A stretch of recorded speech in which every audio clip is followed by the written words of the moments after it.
Thank you guys for tuning in to the Bootz Sports Show. I'm your host, Uncle Bootz here. And if you have any questions, comments, suggestions, you can contact me right at bootsports@yahoo.com. I will start before I tell you the reason that we're doing this show. I do have a show scheduled within the next day or two, and because I've gotten a lot of email and a lot of comments, and I'm going to be bringing up your comments, and hopefully you guys don't mind being mentioned on the show. So I will bring up your comments, try to do an answer. Some of you guys bring up some real good suggestions and some good questions. So I want to, you guys, we're all family, Cowboy Nation here. So I figure I'll bring your questions out to the forefront and we can talk about them right on the show.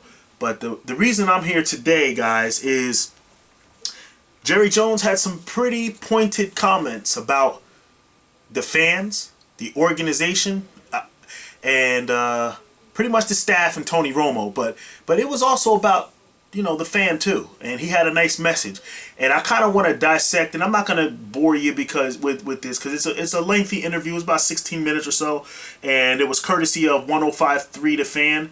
You can also listen to the video, the Jerry Jones interview in its entirety.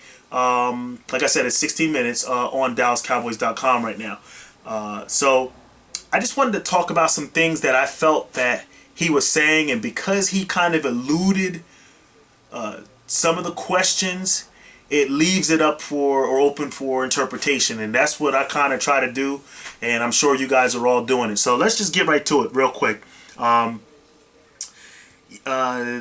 going to paraphrase some of the things only because it's lengthy and we can kind of condense it. So pardon me if it's not exactly word for word, but I promise you the most important things will be word for word. So, Jerry Jones was asked a question, how did he feel about how the season ended? And Jerry Jones pretty much talked about how the Redskins were banged up. They were a banged up team. And even though they were dealing with injuries, they were able to improve. Now, to me, that was a direct shot at our coaching staff for the Dallas Cowboys, because we had those injuries. So Jerry Jones made it very, very obvious that we couldn't use that excuse, because you saw the quarterback basically look like he was playing hopscotch, RG3, running and trying to gallop. They were all banged up, but they still managed to win. And he made it seem like that was a very, very important thing. That's what hurt Jerry Jones the most, is the Redskins had the same exact injuries pretty much that we had, and they were still able to go out. And they beat us pretty handily, even though I know the game was close for a while, but they were dominating that game.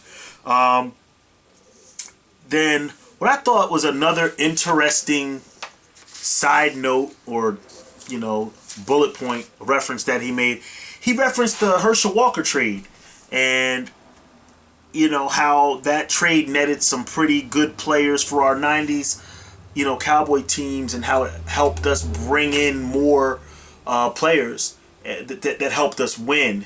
And it kind of seemed like he was kind of soliciting the services of a trade, or he was trying to look for someone that, why would you bring up the Herschel Walker trade in a time like this? Like, what did that have to do with? But he did make that notion, and he talked about risks and how the Redskins took risks with all the draft picks that they gave the St. Louis Rams to acquire RG3 in that number 2 spot in the draft last year, and that was a huge risk, and it was. And playing him and getting a college running back and playing a 6th-round draft pick, and all those things were risks. But it showed it when he kept saying that Mike Shanahan took those risks and they worked out, and we're not necessarily willing to take a lot of those risks. It kind of seemed like he was talking about how sometimes as a coaching staff you got to be more creative, and we weren't that. But like I said, a lot of this is conjecture, because some of the things Jerry Jones wouldn't really elaborate on. And but going forward, the next person who he talked about was Tony Romo. And if you listen to that video or that audio clip, you don't have to worry about Tony Romo. Tony Romo's going to be there next year, the year after.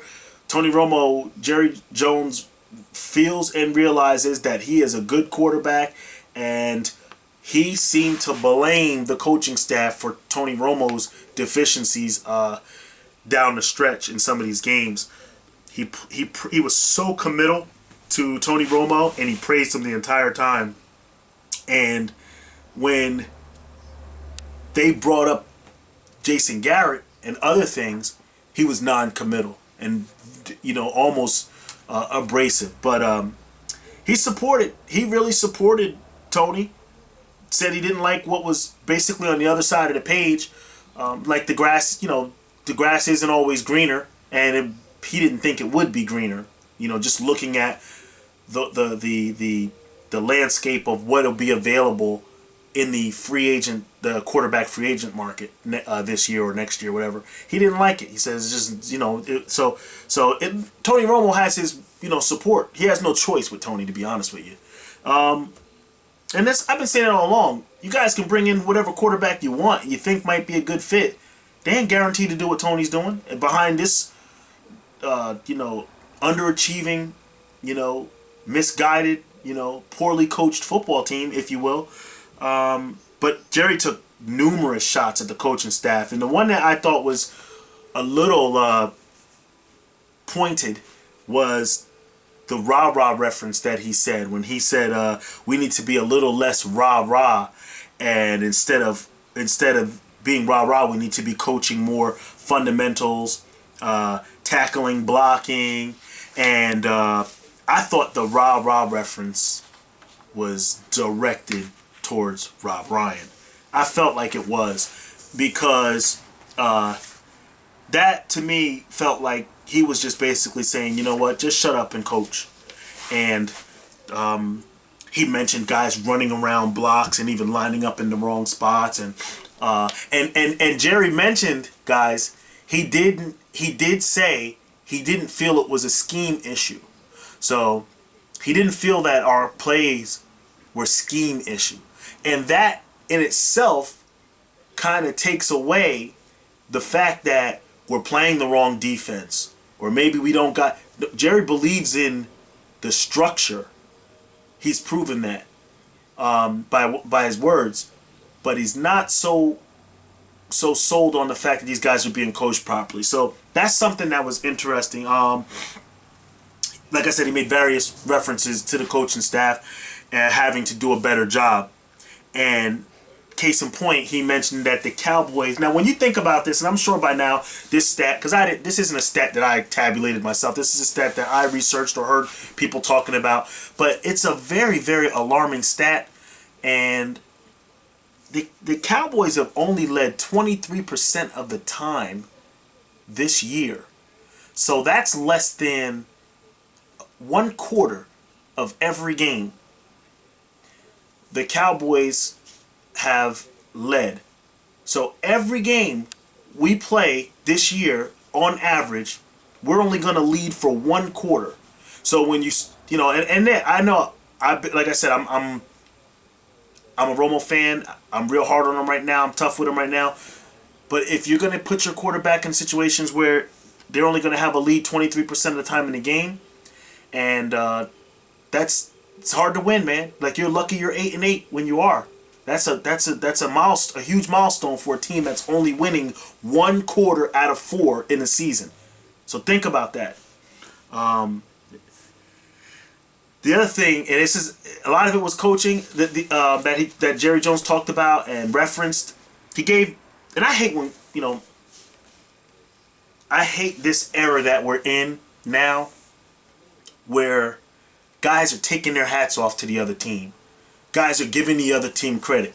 Well, you got to give them credit. Oh, well, they get paid too. Or they got some good players on their team too. Oh, you got to take your hat off. I'm not taking my hat off. Now, I understand the game of football and you want to show respect. I understand that. And you do that by shaking hands after the game and saying good job. But I'm not taking my hat off. Okay? I'm not doing that. So, but that's what we've been doing a lot of these last few years is, well, you got to take your hat off to them. You got to give them, they did an outstanding job. They got good players. They got this, they got that. You know what? Let's hear about our team. Let us be that. But anyway, he gave Jerry Jones gave Mike Shanahan credit for being able to coach up the two college kids in RG3 and Alfred Morris. And here's the key thing that he said about that. He took the risk to get them, and then he got them to play to their best of their ability.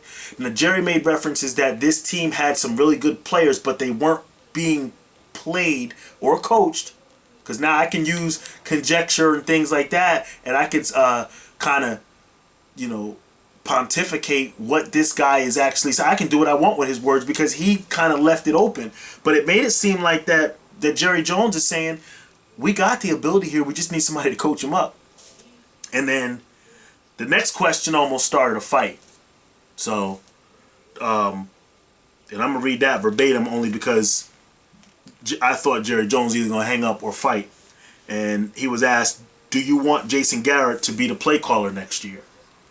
Now, not only did Jerry Jones not answer the question, he became abrasive, and I'm not going to sit here and I'm not going to have a meeting with you. I don't have to go over personnel decisions. He was getting very upset, and he kept saying, now listen, I done told you, that kind of, that kind of rhetoric. But I was wondering, why didn't he support Garrett like that? Why didn't he say, Garrett's our guy, Garrett's the guy we're going to go with next year, even if it was a kind of stoic-faced expression?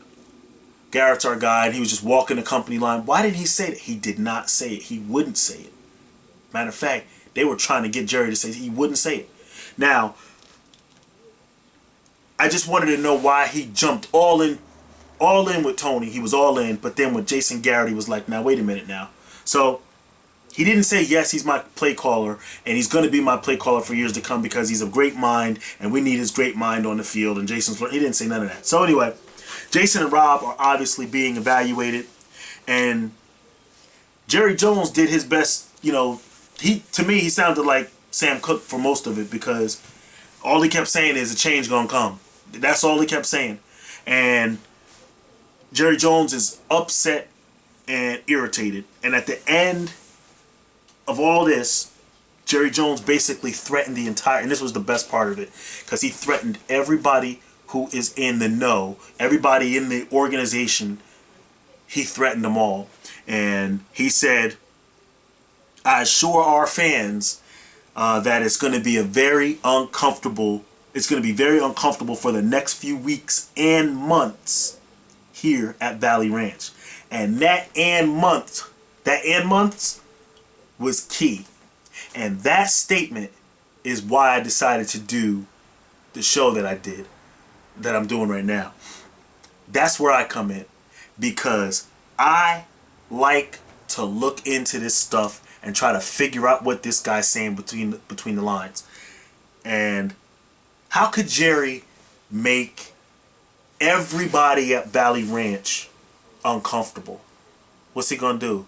Turn the AC on all the way up and lock the doors, or turn the heat all the way up? Like, what is he gonna do to make everybody uncomfortable at the ranch? Now, I got some ideas, and that's what we're gonna talk about right now, but I just wanted to kind of think about it. And listen, if you have ideas and you can tell me something different that you may think, because I'm all for it, we're all fans, we're all family here, definitely hit me up on the comment section. Fill up the comment section at the bottom of the YouTube page, or hit me up at bootsports@yahoo.com. So, once again, I wanted to know, what did Jerry mean by that statement? So, he's going to make everybody feel uncomfortable. So, this is what I thought. And this is what I'm thinking. You know what? You might not like it. You might not agree with it. But this is what I feel he's saying. And it might not be the exact way, but it's something going to happen like this. I know how Jerry can make the entire coaching staff uncomfortable.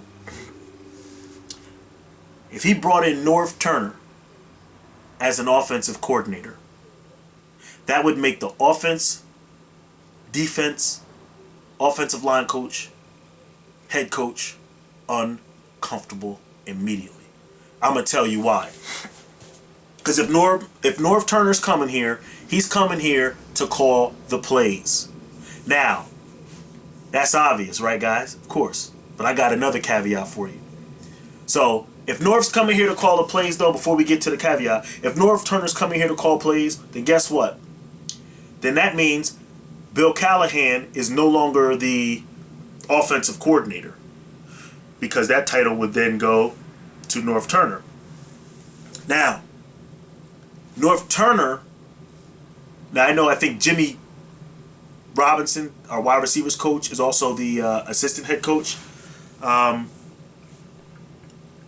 I think that Norv being here would make everybody uncomfortable, because he's going to take duties and take responsibilities from people.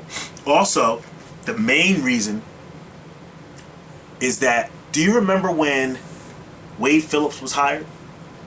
When Wade Phillips was hired here, if you remember the one interview Jerry Jones did, he said Wade didn't actually win the interview job. Norv Turner won that job.